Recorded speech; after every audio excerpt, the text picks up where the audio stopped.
আসসালামু আলাইকুম। আমাদের সোনার বাংলাদেশে এ ভাই দাঁড়াও দাঁড়াও দাঁড়াও, তুমি ইয়াং বয়সে ভ্যান চালাও কেন? আরে ভাই বউ আমার চারটে বুঝলি।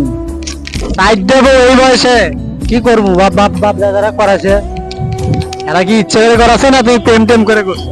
মানে পান খাচ্ছি তো গালাত দেবে বুঝলে, ইচ্ছা করেই করছি। তুমি সাইড দেবো পালের ভাব। কারণ আগের যুগের রাজা বাদশারা করে গেছে না, যার কারণে আমি করছি। আগের যুগে রাজা বাদশারা চারটে বিয়ে করেছে, তার গিরে অনেক অনেক ধন সম্পত্তি ছিল, যার কারণে চারটে বিয়ে তুমি কিসের জন্য বিয়ে করতে? আমার গাড়ির 3টা চাকা আছে, তা ধন সম্পত্তি দিতে তো আমি কম না।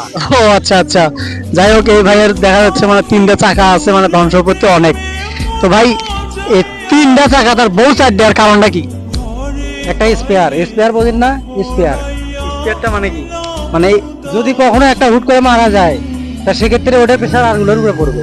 ও আচ্ছা আচ্ছা, তাহলে আপনারা বুঝতেই পারছেন বিষয়টাকে।